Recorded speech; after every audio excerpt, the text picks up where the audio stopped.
Assalamualaikum warahmatullahi wabarakatuh.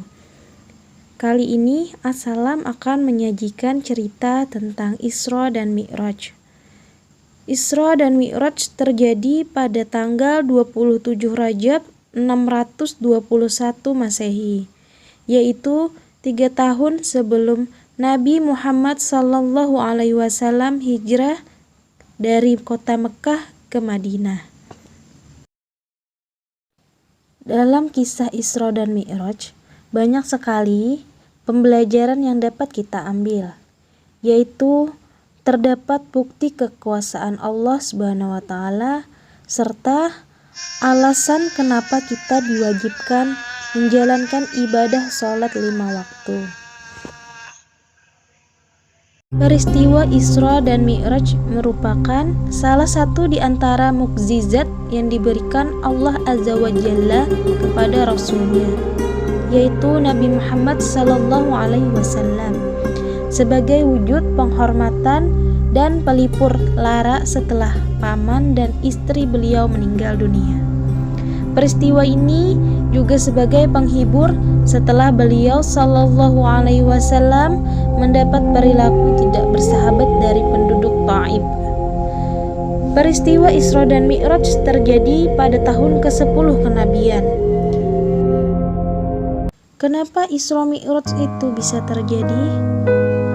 Isra Mi'raj terjadi setelah beberapa ujian menimpa Rasulullah SAW. Isra dan Mi'raj bertujuan untuk memperteguh semangat Rasulullah SAW, juga sebagai isyarat bahwa penderitaan yang beliau alami bukan karena Allah Azza wa Jalla meninggalkannya, akan tetapi sebagai sunnatullah bagi orang-orang yang dicintainya. Isra yaitu perjalanan Nabi Muhammad SAW yang dimulai dari Al-Masjidil Haram sampai ke Al-Masjidil Aqsa.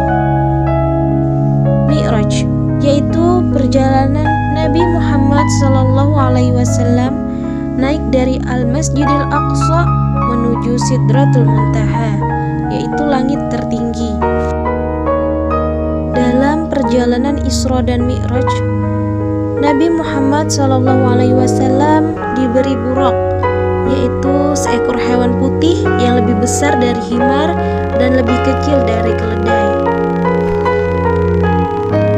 Nabi Muhammad mengendarainya dan burak tersebut membawanya hingga ke Baitul Maqdis. Lalu Nabi Muhammad SAW sholat bersama para nabi sebelum naik ke langit. Dalam perjalanan Mi'raj, Nabi Muhammad SAW dibawa oleh burak naik bersama malaikat Jibril. Pada setiap langit, malaikat Jibril meminta agar dibukakan pintu langit.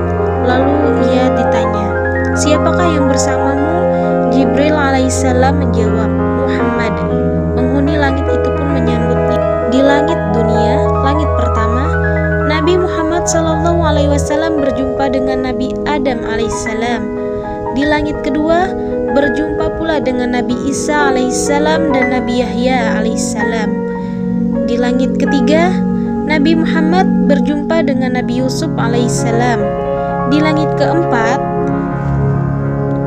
Nabi Muhammad bertemu dengan Nabi Idris alaihissalam. Di langit kelima, Nabi Muhammad bertemu dengan Nabi Harun alaihissalam. Naik lagi ke langit keenam, Nabi Muhammad bertemu dengan Nabi Musa alaihissalam. Naik lagi ke langit ketujuh, Nabi Muhammad bertemu dengan Nabi Ibrahim alaihissalam. Rasulullah SAW melanjutkan perjalanannya hingga ke langit tertinggi. Disinilah Allah Azza wa Jalla mewajibkan kepada Nabi Muhammad SAW dan umatnya untuk menegakkan sholat 50 kali sehari semalam.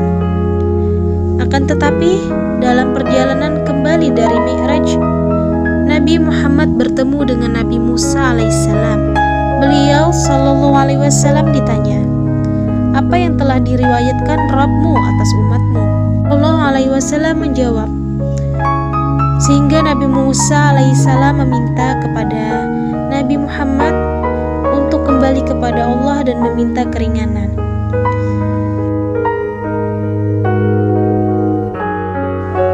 Setelah beberapa kali meminta keringanan kepada Allah Subhanahu wa taala, akhirnya Allah Azza wa Jalla memberikan keringanan sholat 5 kali sehari semalam.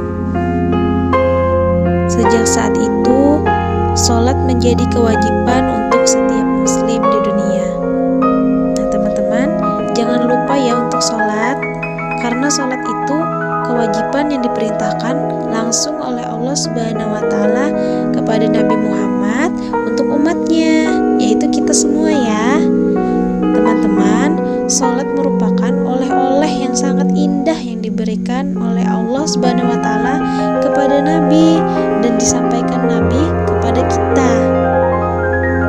Ya teman-teman, Ibu akhiri. Wassalamualaikum warahmatullahi wabarakatuh.